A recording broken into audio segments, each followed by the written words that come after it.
Straight Shift with the Car Chick, the podcast that's all about cars, buying, selling, fixing, and driving, and sometimes renting fast if you're the car chick.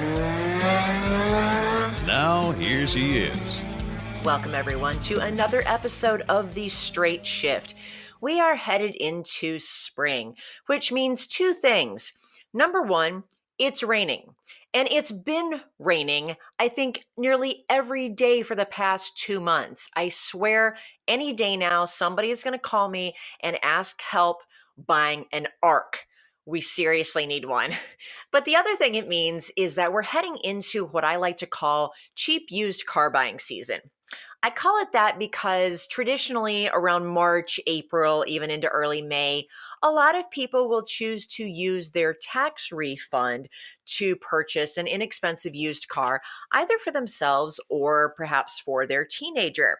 So this time of year, a lot of people are buying cheap used cars, which I define as any used car under $5,000. Now, that might seem like $5,000 is pretty expensive. But in the used car market today, really anything under $5,000 is considered very, very inexpensive. If you haven't noticed, cars are really dang expensive now. So as a result, the used car prices are also higher. But there's a couple other things that have affected used car prices over the years. One of the biggest ones, if you guys remember, I think it was about 10 years ago, we had a lot of things going on in the economy. We had the financial markets crash. There was the whole, crap going on in the mortgage industry with a lot of fraud. And as a result, we ended up in a recession. And the government, because the American car manufacturers were struggling, mostly due to their own mistakes, but we had to bail them out. But one of the things that they did was a program called Cash for Clunkers. And this was where if you had an older vehicle and I think it had to, get less than certain gas mileage figure, whatnot. I forget what all the parameters were, but basically you could take your old clunker and you could turn it in and it would be worth a guaranteed X amount of money that the government actually paid for. And as a result, they crushed that car to take it off the market. That was also when the gas prices started shooting up over $3-4 a gallon. So they were also trying to get really bad mileage, gas mileage cars off the road, the gas guzzlers. And so Cash for Clunkers took literally hundreds of thousands of, many of which were perfectly good used cars, off the market. And so when that bottom end of the market was literally whacked out from under our feet, that drove up the prices of every other car that was still out there. You combine that with what was going on in the economy with the recession. A lot of people were trying to downsize. They were trying to get out of the car that they had just bought or leased a couple of years ago to try and get a lower monthly payment. So we saw the demand for, cars under $10,000 really skyrocket. And between that supply and demand and the loss of supply due to Cash for Clunkers, what happened was the pricing in the used car market shifted. So today, here we are 10 years later, what really should be a $2,000 or $3,000 car is a $6,000 car. It really shifted the market that much. And we're starting to see things settle down a little bit, but the repercussions of, 2009, 2010 are going to be felt in the used car industry for many more years to come. So you have to, if you're searching for a cheap used car, and I've had a lot of people recently call me and ask, hey, I have a $2,000 or a $3,000 or a $4,000 budget. I need a cheap, reliable car. And I hate to have to be the bearer of bad news, but I have to give them a reality check and say, there is no such thing as a cheap and reliable used car. You can have cheap or you can have reliable, but it's very rare to find both. And here's why. Because of what happened in the markets and the pricing has shifted, anything under $5,000 these days is going to be either over 10 years old and or over, 100, 120, 150, sometimes over 200,000 miles. And that's just the reality of it.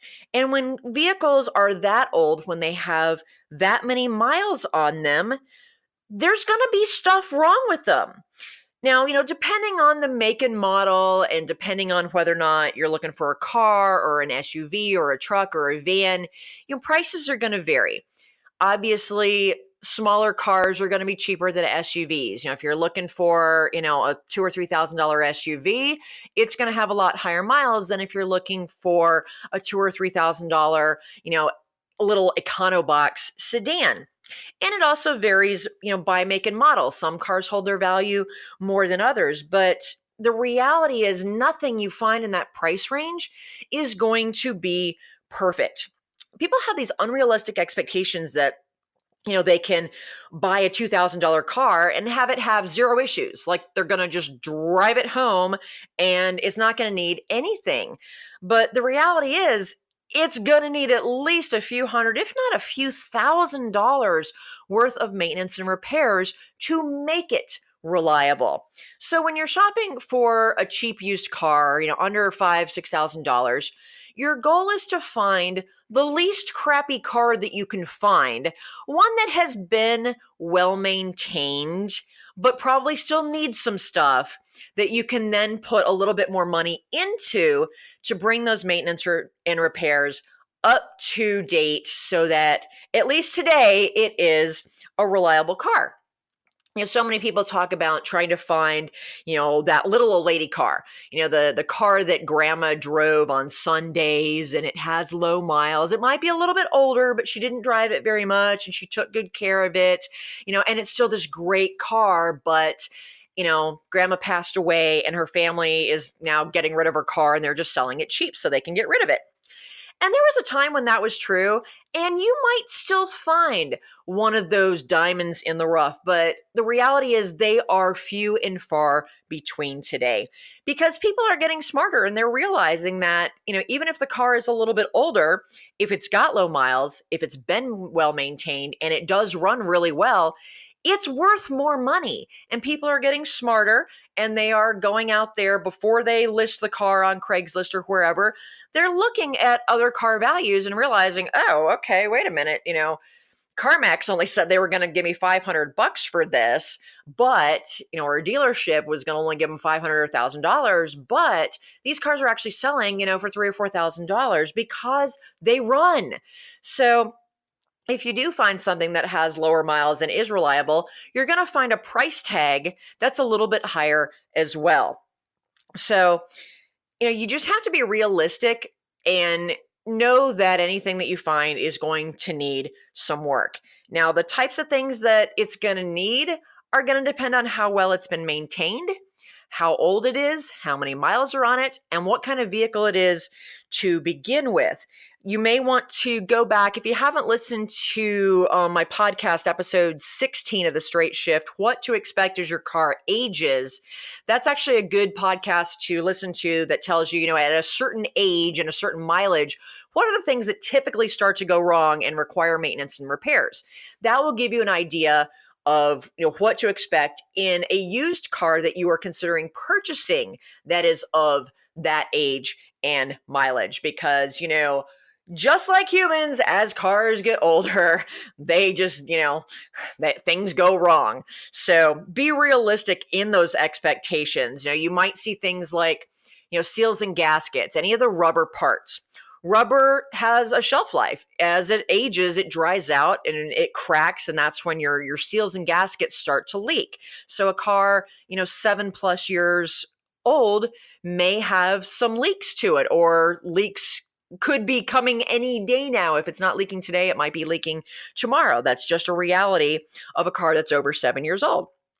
Suspension components may be starting to wear out. You may start seeing some play, in your ball joints. These are the things that you need to look for when looking at a used car. The timing belts might be due. Timing belts for cars that still have them versus chains, the timing belt can be due anywhere as low as every 60,000 miles to every 100,000 miles, depending on the make and model. So, that's something to expect on an older car. Has that timing belt been done? And you may need to do that. So these are just some things that you need to be aware of so that your expectations are realistic. And I tell people, if you have, a $3,000 budget or a $4,000 budget, set aside $1,000 out of that budget for repairs and maintenance and a pre-purchase inspection by a mechanic, which I'll talk about more later. But set aside $1,000 out of your budget. So, if your budget's $3,000, you're really shopping for a $2,000 car, and know that it's going to need a lot of work to make it a good car. If you've got a $3,000 or $4,000 budget, I would still hold aside $1,000 if you can. It'll also help cover, your tax and your tags, the things that you're going to need to do when you register the vehicle. Even dealers selling inexpensive used cars, don't expect that just because you're buying it from a dealer means it's going to be in good shape.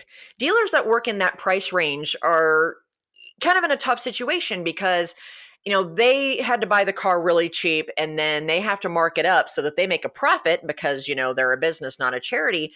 But they can't put too much work into those cars.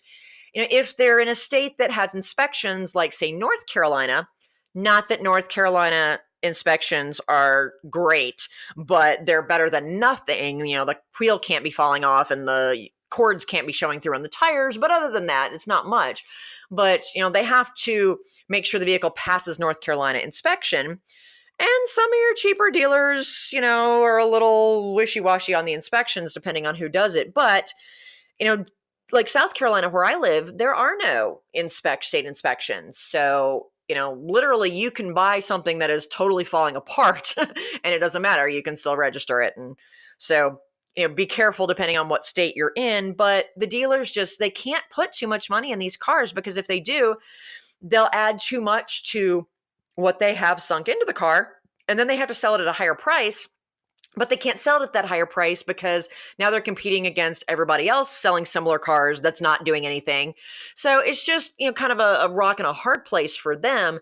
So, buying from a dealer is not necessarily going to get you a better quality car. In fact, I argue in many cases, the opposite is true. So if you're shopping for an inexpensive used car, $5,000, $6,000 or less, be realistic in terms of what your expectations are. Chances are that car may have been in an accident. Just make sure it's not a really bad accident, but a small accident, a little fender bender here and there, that may be realistic. The car, may not be perfect. It's going to have scratches. It may be, very dirty on the inside. There may be some tears or stains in the upholstery. Cosmetic issues are not as big of a deal if you're looking just for a basic, reliable piece of transportation. Something that has been well maintained is more important than something that has been cleaned up and looks really pretty and shiny, but underneath the hood, it has some issues. So I'm going to take a really quick break, and when I come back, we're going to talk about what you should look for, where to look for it, what you should avoid, and what questions to ask to see if you can find that diamond in the rough and get a decent, inexpensive used car. I'll be right back after this.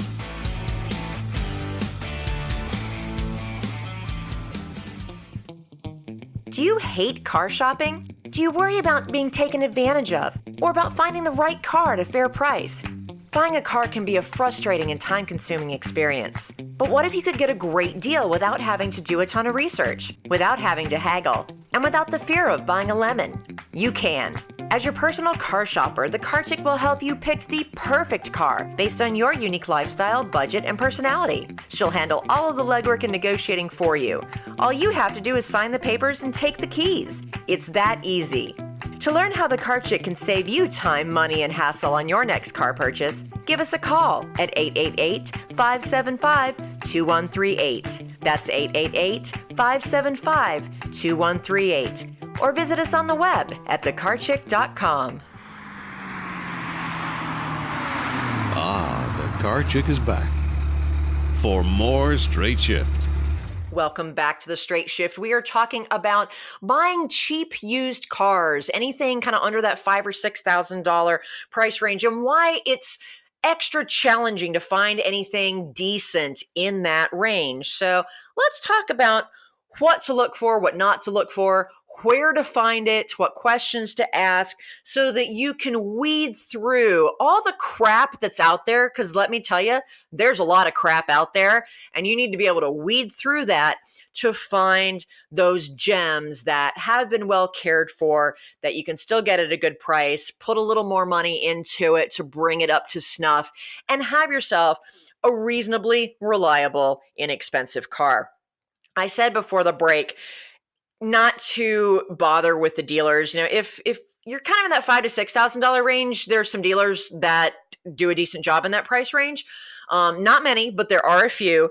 But if you're getting into that, $1, $2, $3, even $4,000 range, you're usually better off looking for a vehicle that's being sold privately. And you're going to find those on Craigslist. Don't bother looking on AutoTrader or Cars.com or any of the big sites, because very few people that are selling super cheap cars will list them there, because you have to pay like 50, 60, 70 bucks, whatever it is these days, to list a car there. And it's just not worth it. So Craigslist is free. Everybody throws that up there. Facebook Marketplace is also becoming a really good place to look for cars. So there are some Facebook groups. In North Carolina, there's one called, it's a really long name, and I'm probably going to get this wrong, but it's something like NC Buy and Sell Used Cars and Trucks Under $5,000. It's just something long and crazy like that, but it's a Facebook group. So you might want to look for some Facebook groups around used cars that might be out there. Another place to look is talk to your mechanic. If you have a mechanic that you trust, mechanics will sometimes flip cars. So for example, they'll be working on one of their customers' cars, and that car needs, a new timing belt, or, it just needs some repairs that the owner's like, it's not worth it to me. I'm just going to sell it and get something new. And they call it having the new car light on. And the mechanic may, if they can buy the car cheaply enough from that person, and then they'll do the work that it needs, because they can do that cheaper, obviously, because they're not paying themselves the labor. They can make it a good car, and then, they might keep it for themselves, but often they will flip it. My husband, who's an ASE certified master mechanic and my crew chief, he's awesome. He did this a couple of years ago. He had a customer who had about a 20-year-old Toyota Camry. The miles were relatively low. I think it only had about 140,000 miles on it, but the timing belt broke. And fortunately, that engine is what's called a non-interference engine, which means that when the timing belt breaks, it's not like a bomb going off and your whole engine's destroyed. There were just, a few little things that needed to be fixed up. But it was a 20-year-old car, and she did not want to, spend $1,200-1,500 to have the timing belt fixed and everything else. She was just ready to buy a new car anyway. So because it was so old, and because it had a broken timing belt, it wasn't going to be worth squat on trade. So we actually purchased it from her for $250. And then David fixed it up, fixed some of the things on the engine that were damaged a little bit and just kind of needed refreshing anyway, put a new timing belt in, a new water pump, and he did a bunch of other stuff to it as well, and made it as perfect as you can make a 20-year-old car. And then we turned around and sold it for, I think, about $3,500 to a lady who needed an inexpensive car for her son. And she knew that, even though Kelley Blue Book said it was only worth a couple $100, she knew all the work that we had done to it, and that because it was going to be much more reliable than anything else she could buy in that price range, that it was worth it to her. So when you're looking at cars in that cheap price range, you're going to see a lot of variance in the years and the mileage, and it's really about what is someone willing to pay for it? What is it worth to them? And anything that runs is worth money these days. So you can throw Kelley Blue Book out the window, but ask your mechanic, and ask friends, ask family. They may, you may have a neighbor who was planning to just trade in their old car because they didn't want to go through the hassle of selling it privately, even though they're not going to get squat for it on trade. It's just not worth the pain in the butt factor to them. And they might, sell it to you instead. And then you get a car at a good price. They make a little more money than they would have on trade. It's a win-win. But a lot of cheap used cars never make it onto Craigslist or Facebook because the people just don't want to be bothered with the hassle of selling it privately, and they just trade it to a dealer for pennies on the dollar. So that can be a good option as well. But some things that you want to look for and things to avoid in terms of the cars themselves. Avoid any cars that were pieces of crap when they were new.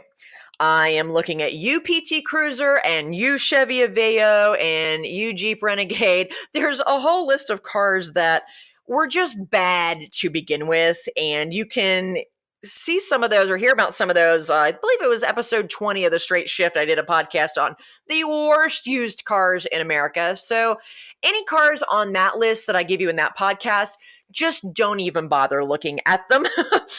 I also recommend avoiding European cars if possible, your Mercedes, your BMWs, even Volkswagens. Now, some people like those cars and, don't mind buying an older Mercedes or an older BMW. If you have the money then to put into it. The reason I say to avoid them is because I'm just going to assume that if you have a small budget, it's because money is tight for you. I totally get it. But European cars are much more expensive to maintain and repair. Their parts are expensive, the labor times are higher. Not every mechanic can work on them. So, those cars are just going to cost a lot more money to maintain. And if you don't have a lot of cash to begin with, you don't want to put yourself in a bad position where you're not going to be able to afford the maintenance on that car going forward, because that's how it's going to stay a reliable piece of transportation for you. So I tell people, if you can find a Toyota or a Honda that's been well cared for, those can be some of your best bets, but it is a double-edged sword. Because Hondas and Toyotas are historically and well known as reliable cars, they command a higher price tag. So a Honda with 250,000 miles may still sell for $3,000 because it's a Honda and it's been well cared for and it runs. Any Honda or Toyota that runs will command some money. So it's a little bit of a double-edged sword, but I'll take a Toyota that's been well maintained that has 200,000 miles on it over a whole variety of American cars that maybe only have 120, 130,000 miles. So that's definitely something to look for. There are even some Hondas out there that have salvage titles that are still selling for, $5,000-$6,000. So they do command the right price, but you still have to make sure that it was well maintained, because even a Honda or Toyota will be a piece of junk if you haven't taken care of it. So when you're out there looking for ads on Craigslist or Facebook or wherever, look for ads where the seller is listing recent maintenance that was done to the car. Does it have new tires? Did they just do the brakes? Does it have a new timing belt? What have they done? As opposed to ads that just say 2005 Ford, 100,000 miles, runs good. You may want to check out another podcast I did, episode 9, how not to buy a used car. That's going to give you some more do's and don'ts and things to avoid in any price range that you're looking for in a used car. And one of the things I say in that, and you will hear me preach this all the time, really one of my rules of car buying is never buy a car without a Carfax.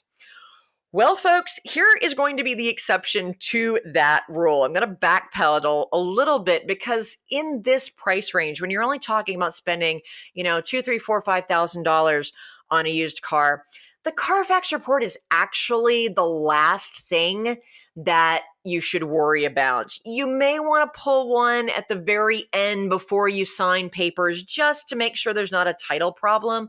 But honestly, most of the things that you would normally look at and look for on a Carfax report are things that should come up in the pre-purchase inspection, as long as the mechanic really knows what they're doing. If it being a flood car, water damage, if it's been in an accident previously, a good mechanic, a good inspector is going to be able to see those signs on the car and be able to tell you that within a certain amount of certainty. So the Carfax in this price range, save your $35 here and put that towards that pre-purchase inspection, which I'm going to talk about yet again later. But how well the car has been maintained is the single most important factor when you are looking for a cheap used car. It's important across the board, but when you're talking about something older, higher mileage, how gentle have those years and miles been to the car? Has it had regular fluid changes? Has it been garaged? These are things that are going to make it age more gracefully than a car that, has been neglected. If a car hasn't had its oil changes, then there could be a lot of damage in that engine. Your timing tensioner systems could be all gummed up, and that's just a failure waiting to happen and a bomb going off in your engine. If the transmission fluid has not been changed when it is supposed to, then the transmission may start slipping. And next thing you've just bought this car, and then a month later, it now needs a new transmission, or it now needs a new engine, and you've just, blown $2,000. And I'm assuming that you probably don't have $3,000 or $4,000 to replace the transmission or the engine. So that is why how well the car has been maintained is the most important thing. If it's been in an accident, that's not necessarily a deal breaker. It's hard to find an older used car that has not been in at least a fender bender, because people drive like crap these days. But, as long as it hasn't been wrecked to within an inch of its life or badly repaired, if it got in a little bit of fender bender and it was fixed properly, that is not the end of the world. As long as the repairs were done correctly by, a reasonable body shop, don't necessarily just, strike it because of that. Same with cosmetic condition. It's, if it has a couple scratches and scuffs and whatnot, nothing is going to be perfect, as I said before. So just have realistic expectations and know that the maintenance history is the most important thing. So before you even go and look at one of these cars that you might find on Craigslist or Facebook or wherever, you can get on the phone or through email with the seller, and there's a list of questions that you can go through with them to see if it's even worth, driving to wherever they are and taking the time out of your schedule to meet with the person to see the car. Ask them, why are you selling this? Are they selling it because there's a bunch of stuff wrong with it? Are they selling it because somebody in the family passed away? Are they selling it because, I've had this car for 15 years and it's been great and I love it, but, it's time for a new car? Or, we're selling it because, we're having a baby and we need a minivan or an SUV now. Why they're selling it can tell you a lot about the car and whether it's going to be even worth going out and looking at it. Ask them, has the car ever been smoked in? Has it been garaged, or has it been sitting outside the whole time? Do you have maintenance records for it? Where have you done your service? Do you have the title to the car? In this price range, it's going to be very unlikely that there's a lien on the car. And if there is, then probably walk away from it. They should have the title in hand and make sure they actually have it in hand, and not they think they have it, but they haven't actually looked for it. Make sure that they have the title in hand before you go and meet with them, because if they don't have it, then they're going to have to go to the DMV and get a duplicate title, and that'll take a little bit more time. And when you do go see the car, you want them to show you the title so that it's there, it's good, you can see there aren't any liens on it. Just, find out what state it's from, et cetera. That's just something to look at. That'll also help you, avoid any, stolen cars or internet scammers. There's just a whole bunch of criminals that prey on people looking for cheap cars. It really ticks me off. But then it's time to go out and actually put your hands on the car. Don't ever buy a cheap used car without putting your own hands on it first. I buy used cars for people all over the country, and very often we're buying something sight unseen, but I have a process for that. I always get the Lemon Squad. You can go to lemonsquad.com. It's a company that does nothing but pre-purchase inspections of used cars nationwide. They've been great for me. They're a little more expensive than just taking it to your local mechanic, but they do it on site, and it's just totally worth it for the type of used car buying that I am often doing with clients all over the country. But in this cheap price range, go and put your hands on it. Even if it's an hour or 2 hour road trip, it's worth it. You've got to test it out yourself. And there are a lot of things on the car that you can look at yourself that might weed out a few cars so that you're not spending hundreds of dollars on multiple pre-purchase inspections. Save that money until you have evaluated the car as best you can yourself before you then take it to that mechanic. And if you want a very good list of things to look at, I have a free pre-purchase inspection checklist that I created.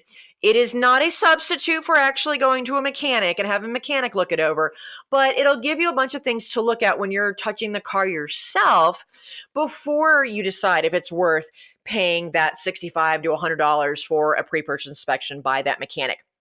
So to get this free checklist, all you have to do is go to my website, thecarchick.com, scroll down to the little orange bar where my video is, and there's a little opt-in form so you can opt in, and that will sign you up for my newsletter. But don't worry, I'm not going to inundate you with a bunch of emails. I'm actually pretty bad at getting my newsletter out remotely on time anyway, but you will get a lot of really cool free stuff, including my 10 commandments of car buying and this pre-purchase inspection checklist.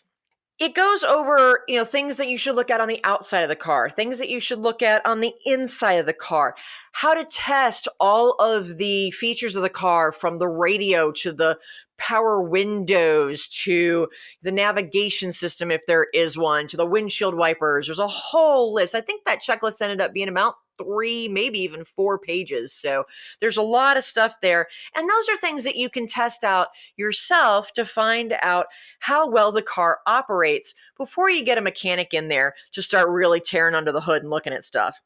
It also does give you a bunch of stuff to look at under the hood, though. And another resource for you, I did a video on YouTube a couple of years ago when I was actually putting my hands on an inexpensive used car for one of my clients who just wanted a cheap car for her 16-year-old son. And I just wanted to go put my hands on it before we had a mechanic look at it.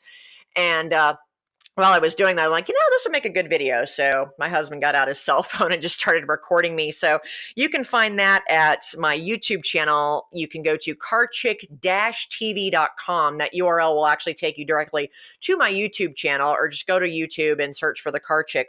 And there's a video called How to Buy a Used Car, Basic Used Car Inspection. And that'll walk you through some basics and show you kind of what I found on the cars that I happened to be looking at that day, which were ironically a Honda and a Toyota for my client's son. So hopefully that will help you out. And things that you need to listen for, feel for when you're doing the test drive of the car. Don't just put your hands on it. If, the visual inspection and testing out all the bells and whistles works out okay, definitely drive it around. And if you can, drive it at different speeds. If you can take it on the freeway, you really want to test the car out. How does it idle? How does it go at like 25 to 35 miles an hour? How is it at 45 miles an hour? How is it at highway speed, 55 to 65 miles an hour? Because you will hear different things and feel different things at different speeds. Test the brakes. Make sure that brake pedal is solid. Make sure you don't feel any vibrations or pulsing in that brake pedal. Listen for weird noises. These are things that can tell you that there's something wrong with the car, even before you take it to a mechanic and you can say, what? This car is just not up to snuff and I'm not going to waste my money on a pre-purchase inspection.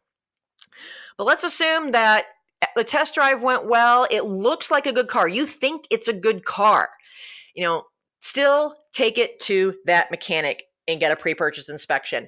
You can find, just about any good repair shop will have a pre-purchase inspection process. Like the big chain stores like your Goodyears and your Firestones, they usually have a formal process with a specific formal checklist that they go through and give you. Call up a store near where that car is. If it's a small independent guy or if it's a big chain, don't necessarily take it to the dealership. It's hard to get in with them, and sometimes they'll just tell you it's crap just because they would rather you buy something from them. So definitely do an independent mechanic shop and ask them what their process is. How many things, what all do they check? Do they have a formal checklist form that they use for pre-purchase inspections?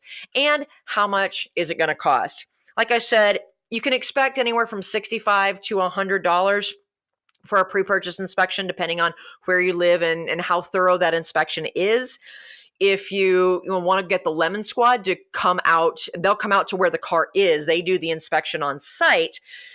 It's convenient. It's a little more expensive there. I think that Andy's at about $150 for those, but they can't do everything. If a mechanic can get the car up on a lift and look underneath it and spin the wheels to, try and detect if there's any broken belts in the tires or anything wrong with the differential, there's just more that they can do when a car's up on a lift. But if that's not possible, Andy's, he owns Lemon Squad. His on-site inspections are really just as thorough as they can possibly be. You get a million pictures, a report. It's great. It is a little bit more expensive, but it can be worth it for you. So even if you're buying from family or a friend that you know really well and trust, that doesn't mean that the car is going to be perfect.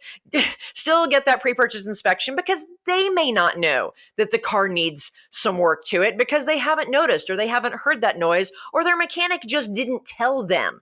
So always get that pre-purchase inspection. And hopefully this information has been helpful to you if you're in the market for a cheap used car. It's challenging. There's a lot of crap you're going to have to weed through on Craigslist and Facebook. It's going to take time, but if you have a little bit of patience and you're very diligent, you can find a decent ride out there that you can put a little more money into and make it reliable. But of course, the only thing that's going to keep it reliable is if you keep up with that maintenance. I hope this has been helpful, folks. Stay safe out there. I'll see you next time.